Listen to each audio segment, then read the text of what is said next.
Hello everyone, good morning. কেমন আছো সবাই? আশা করছি তোমরা যে যেখানেই আছো প্রত্যেকেই খুব ভালো আছো। আমিও বেশ ভালো আছি। আজ আর একটি নতুন ব্লগে তোমাদেরকে অনেক অনেক স্বাগত জানাই। তো এখন ঘড়িতে সময় হয়েছে ঠিক সকাল 8:30। তোমাদেরকে সঙ্গে নিয়েই আজকের ব্লগটি এই সকাল থেকেই শুরু করছি। আমার শাশুড়ি মা বাড়িতে নেই, তো মায়ের কাজগুলো আমাকেই করতে হচ্ছে। মা প্রত্যেকদিন সকালবেলায় এই দুধের কেটলি নিয়ে যায় ঘোষের কাছে। তো একটা কাকিমা বাড়িতে আসে, তো সেই বাড়িতে আমি যাচ্ছি। তো দুধের কেটলি দিয়ে এসেছি আর এদিকে আমি এসেছি জমিতে। তো কিরকম কি সবজি হয়েছে একটু দেখে আসলাম।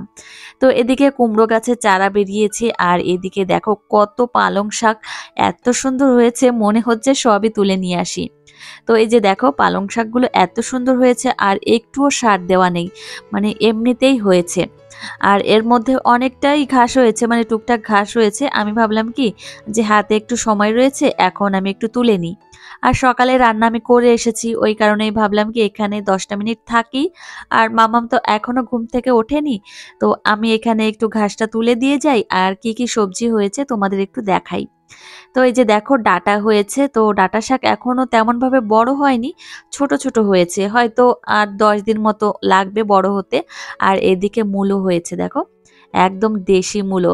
এগুলো হচ্ছে লাল কালারের, আর সাদা কালারের মূলো অতটা ভালো লাগে না, এই লালটাই বেশি ভালো লাগে। তো দেখো এত সুন্দর সবজি হয়েছে, মন একদম ভরে যাচ্ছে। মানে এখানে আসলেই একদম আলাদা একটা অনুভূতি হয়। তোমাদেরকে বলেছিলাম যে জমিটাতে আমি সবজি চাষ করব। আমি করিনি, আমার শ্বশুরমশাই করেছে, আমরা সবাই মিলে করেছি। সত্যি বলতে খুবই ভালো লাগে এখানে আসলে।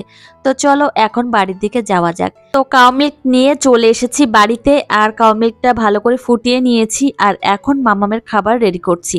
তো আমি যখন কাউ মিল্ক আনতে গেছিলাম তার আগের থেকেই আমি ওটসটা জল দিয়ে সিদ্ধ করে রেখেছিলাম। তো এখন কাউ মিল্ক আমি ভালো করে ফুটিয়ে নিয়ে তারপর এর মধ্যে অ্যাড করে দিলাম। আর এই ওটসের মধ্যে আমি একটা অ্যাপেল গ্রেট করে দিয়েছি। ওটস অ্যাপেলের পরিস রান্না করা হয়ে গেছে আর এখন আমি নামিয়ে রাখছি। আমার মেয়ে এখনো ঘুম থেকে ওঠেনি।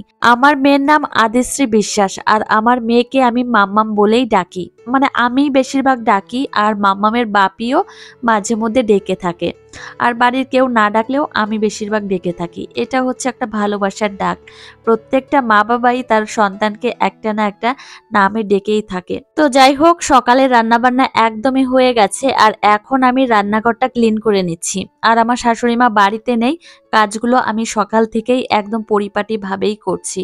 আর আমার শাশুড়ি মা যে কাজগুলো আমাকে করে দিত সেই কাজগুলো তো আমাকেই করতে হচ্ছে, সেই কারণে একটু তাড়াতাড়ি করছি। আর আমার মেয়ে এখনো ঘুম থেকে ওঠেনি, আর ঘুম থেকে ওঠার আগেই যে কাজগুলো আমি সেরে নেব তাহলে সেই কাজগুলো একদম পারফেক্ট ভাবে করতে পারবো। তো দেখো মামামের বাসনগুলো এখন আমি মেজে রাখছি, আর মামামের বাসনগুলো আমি বেশিরভাগ ঘরের থেকেই মেজে ধুয়ে রাখি। মেয়ে আমার সবে মাত্র ঘুম থেকে উঠেছে, সবে মাত্র না, প্রায় 10টা মিনিট হয়ে গেছে ও উঠেছে। ও চুল বেঁধে দিয়েছি আর চুলটা বেশ বড়ই হয়েছে। তো ইচ্ছা করেই মামামের চুল আমি বড় রেখেছি, কেননা মেয়ে মানুষ তো, তো মেয়েদের একটু চুলটা বড় থাকলে বেশ ভালো লাগে। আর বিশেষ করে দুপাশে চুল, দুপাশে ঝুঁটি বাঁধলে বেশ ভালো লাগে, সেই কারণেই চুলটা বড় করা। তো এই যে দেখো মাম্মামকে আমি ব্রাশ দিয়েছি আর পেস্টও দিয়ে দিয়েছি। আর আমার মাম্মামকে যে পেস্টটা আমি দিই সেটা হচ্ছে কিডোডেন্টের। তো যাই হোক, আমার শ্বশুর মশাই এদিকে কাজ করতে বসে গেছে। আসলে কি জানো তো, যে গেটটা বানিয়েছে সেই গেটের চারিপাশে একটু খোলা রয়েছে পাশ দিয়ে। তো সেই পাশ দিয়ে আটকানোর জন্য এই বাঁশগুলো মানে ঠিকঠাক করছে। আর মাম্মামকে এখন আমি মুখ ধুয়ে দিলাম। তো এখন মাম্মাম জানো তো প্রচুর পরিমাণে দুষ্টুমি করে, তোমরা হয়তো জানো না, দেখো না সামনের পর থেকে, তাই কিন্তু প্রচুর দুষ্টুমি করে।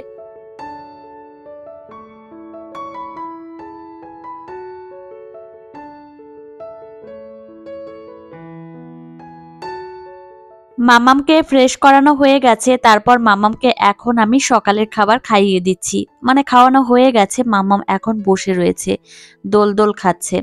তো মেয়েকে নিয়ে আবার আসলাম দোতলাতে। তো এখন আমি দোতলার ঘরগুলো আমি পরিষ্কার করব। ভ্যাকুয়াম ক্লিনার নিয়ে এসেছি আর এটা দিয়েই এখন ধুলো পরিষ্কার করে নিচ্ছি, তারপর আমি মুছে নেব। তো মেয়ে আমার সঙ্গে রয়েছে আর বাড়িতে কেউ নেই, কেউ নেই বলাটা ভুল, মাম্মামের বাপি এখনো রয়েছে নিচে আর আমার শ্বশুরমশাইও রয়েছে। তবুও মাম্মামকে আমি ওপরে নিয়ে এসেছি। মাম্মাম আমার সঙ্গে থাকলে আমার চিন্তাটা অতটা পরিমাণে হয় না।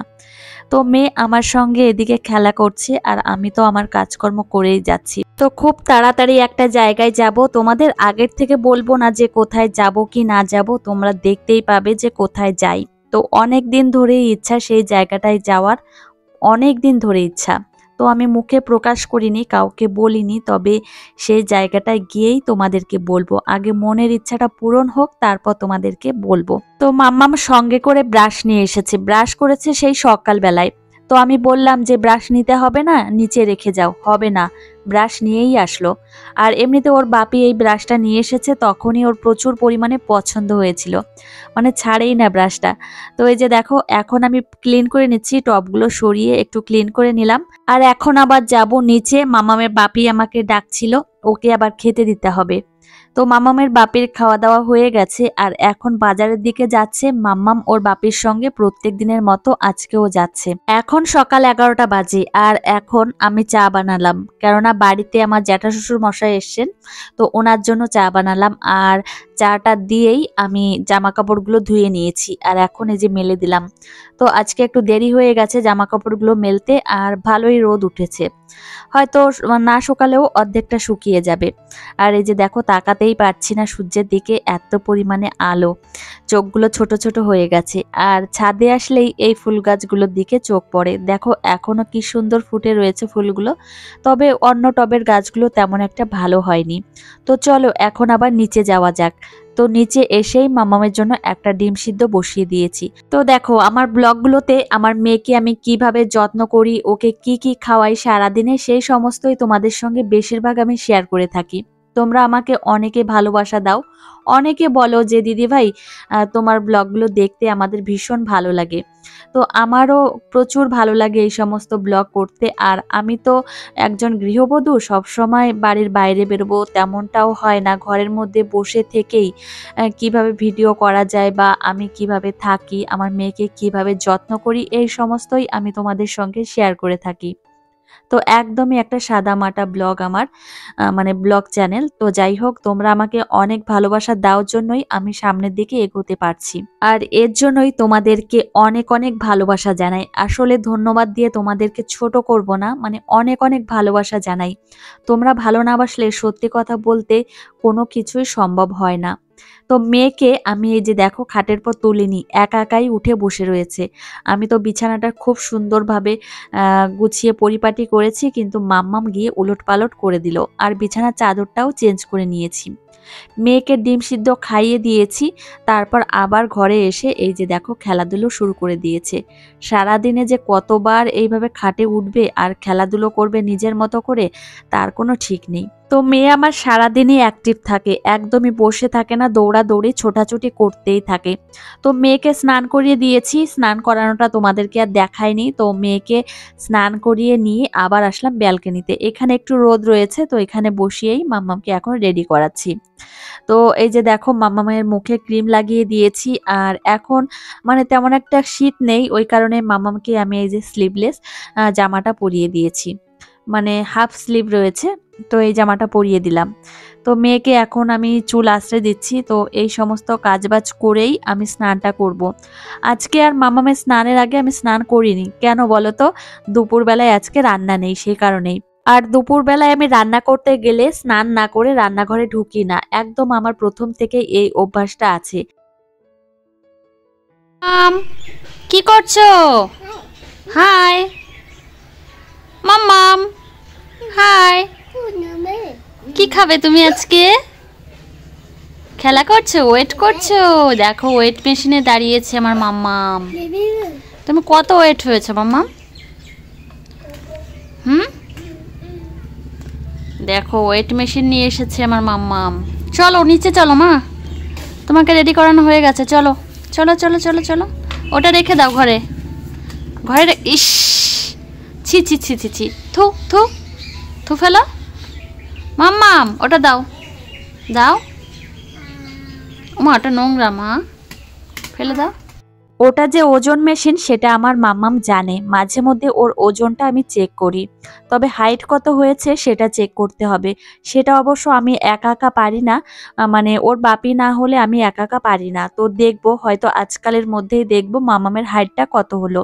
আজকে আমার কাছে আমার বরমশাই এমন একটা আবদার করেছিল, সেই আবদারটা আমি রাখতেই পারিনি।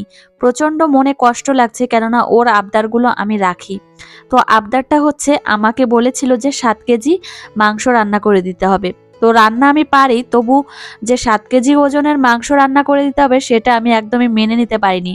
মেনে নিতে পারতাম যদি আমার শাশুড়ি মা বাড়িতে থাকতো, তাহলে আমি করে দিতাম, কোনো অসুবিধা ছিল না। যেহেতু আমার শাশুড়ি মা বাড়িতে নেই আর রাতের বেলায় রান্নাটা করতে হবে, আর রাতের বেলায় আমাদের ঘরের রান্না রয়েছে, মামাকে খাওয়ানো, বাড়ি অনেক কাজকর্ম থাকে। আমার শাশুড়ি মা যদি থাকতো তাহলে আমি দিতাম। সেই জন্য অবশ্য বরমশাই আমাকে কিছু বলেনি, বারবার একটু রিকোয়েস্ট করেছিল, তবু আমি দিইনি। তো যাই হোক, এদিকে আসলাম মামামের রান্না করতে। মামামের জন্য একটু ডাল রান্না করেছি পেঁয়াজ ফোড়ন দিয়ে, মুসুর ডাল করেছি, আর এদিকে একটা পাবদা মাছ ভাজবো। কেননা শুধু ডাল দিয়ে খাওয়াবো না, ভাবলাম একটু মাছ ভেজে দিই, মাছ দিয়ে খাবে। আর একটু ভাত করেছি। তো বাড়িতে আমাদের খাওয়া দাওয়া নেই আজকে, আমরা সবাই যাব একটা নিমন্ত্রণ বাড়িতে, মানে শ্রাদ্ধ বাড়িতে যাব, সেখানে গিয়েই খাওয়া দাওয়া করব। কিন্তু আমার মেয়েকে তো বাইরের খাবার এখনো পর্যন্ত খাওয়াই না, আর মেয়েকে ঘরের খাবারই খাওয়াই, ওই জন্য মেয়ের জন্য আলাদা করে আমি রান্না করেছি। তো এই যে দেখো, মাম্মামের জন্য দুপুরের একদম হেলদি টেস্টি খাবার, মসুর ডাল, এদিকে মাছ ভাজা। মাম্মামের বাপির আর আমার মনটা একদমই ভালো নেই, মানে সবে মাত্রই খারাপ হয়ে গেল মনটা। মাম্মামকে খেতে বসিয়েছিলাম, মাম্মাম এক গালও ভাত নেয়নি মুখের মধ্যে, কেন জানি না। যে মেয়ের 6 থেকে 7 মিনিটের মধ্যে খাওয়া হয়ে যায়, সেই মেয়ে আজকে ভাতই খায়নি। তো প্রচন্ড কষ্ট লাগছিল, মাম্মামের মুখটা একদম শুকিয়ে গেছে। তো তারপর গেলাম আমরা খেতে। তো তোমাদের দাদাভাই বলল কি যে চলো আগে আমরা খেয়ে দিয়ে আসি, বিকাল হয়ে গেছে, তারপর বাড়িতে এসে মাম্মামকে কিছু খাইয়ে দিও। তারপরে এই যে আসলাম আমরা শ্রাদ্ধ বাড়িতে, আর এই যে আমার ভাসুরের ওয়াইফ, মানে আমার দিদি হয়, আর পাশে এই যে ভাসুরের মেয়ে। তো আমরা অনেক গল্প করছিলাম। তো আমরা যখন এক জায়গায় হই সত্যি অনেকটা আনন্দ হয়। আর মানে এই দিদিদের বাড়ি আমাদের বাড়ির থেকে একটু দূরে, তো আমরা এক জায়গায় হয়েছে জন্য অনেক কথা বলছিলাম, ওই জন্য হাসাহাসি হচ্ছিল। আর এই যে দেখো, আমাদের খাবার দিয়ে দিয়েছে, আর এখন আমরা খেয়ে নিচ্ছি। খাওয়া দাওয়া শেষ হলেই আমরা এখন যাব বাড়িতে। আর বরমশাই যাবে আমাদের গ্রামের বাড়িতে, সেখানে আবার খেজুরের গুড় আনতে যাবে, মানে একদম পিওর খেজুরের গুড়। তো আমার মামামকে খাওয়াবো, তারপর আবার পিঠাপুলি তৈরি হবে পৌষ সংক্রান্তিতে। তো সেই অনুযায়ী বরমশাই যাবে আবার গুড় আনতে। আর এখন আমি মামামকে নিয়ে ওর কাকাইয়ের সঙ্গে যাব বাড়িতে। বাড়িতে গিয়েই মামামকে কিছু একটা খাওয়াতে হবে, না হলে আমার মন শান্তি পাবে না। ভেবেছি গিয়ে একটু সুজি রান্না করে মামামকে খাওয়াবো।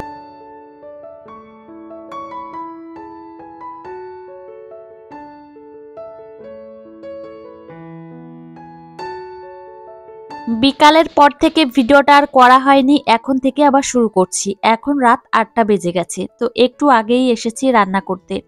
তো প্রেসার কুকারে ভাত বসিয়ে দিয়েছি, মাম্মামকে রাত্রিবেলায় ভাত খাওয়াবো, আর সেই সঙ্গে রুটিও বানাচ্ছি। আর রুটি তো সকালে আর রাত্রে দুবেলাই বানাতে হয়। তো আজ একটু তরকারিও রান্না করেছি, কেননা দুপুরবেলায় রান্না করিনি। তো ভাত দিয়ে আর রুটি দিয়ে এই তরকারি দিয়েই খাবে। তো মামামের খাবারটা আমি রেডি করে নিচ্ছি, আগের থেকেই ভাত আমি মেখে নিয়েছি। এর মধ্যে আমি আলু দিয়েছি, তো আলু দিয়েছি, আর এই যে কাউ মিল্ক দিয়ে দিলাম, আর একটু খেজুরের গুড় দিয়েছি। তোমাদেরকে বলেছিলাম যে বরমশাই খেজুরের গুড় আনতে গেছে আমাদের গ্রামের বাড়িতে। এই যে দেখো নিয়ে এসেছে একদম অরিজিনাল খেজুরের গুড়, এত সুন্দর গন্ধ বেরোচ্ছিল। তো ভাবলাম কি মাম্মামকে একটু দিই। তো মাম্মামকে খাইয়ে দাইয়ে দিয়েছি, তারপর এই যে নিয়ে এসেছি বিছানায়। তো প্রথমে মেয়েকে আমি রেডি করিয়ে দিচ্ছি। তো প্রচন্ড ছোটাছুটি করে, কি আর বলবো, দেখো কিভাবে পড়লো। তো আমার সঙ্গে এইভাবেই দুষ্টুমি করে। বাড়িতে আরো লোক আছে, কিন্তু তাদের থেকে মনে হয় আমার সঙ্গে বেশি দুষ্টুমিটা করে। তো আজকে রাত্রেবেলায় মাম্মামের এমন শরীর খারাপ হবে আমি ভাবতেই পারিনি। তো এখন পর্যন্ত ঠিক আছি। মাম্মামকে নিয়ে রাত্রে প্রায় 12টার দিকে ঘুমিয়েছি।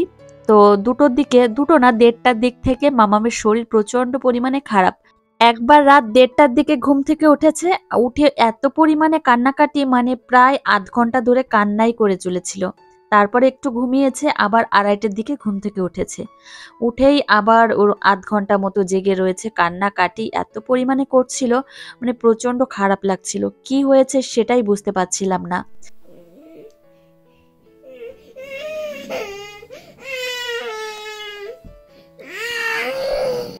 তো এইভাবেই সমানে কান্নাকাটি করছিল। এত পরিমাণে কষ্ট হচ্ছিল কি আর বলবো।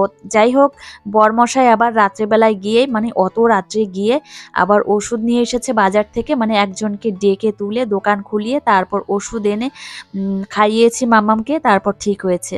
তো যাই হোক, চলো আজকে ব্লগটা এখানেই শেষ করছি। আর তোমাদের সঙ্গে দেখা হবে পরের ব্লগে। আর এই যে মাম্মামের পেটে ব্যথার ওষুধ এখন খাইয়ে দিচ্ছি।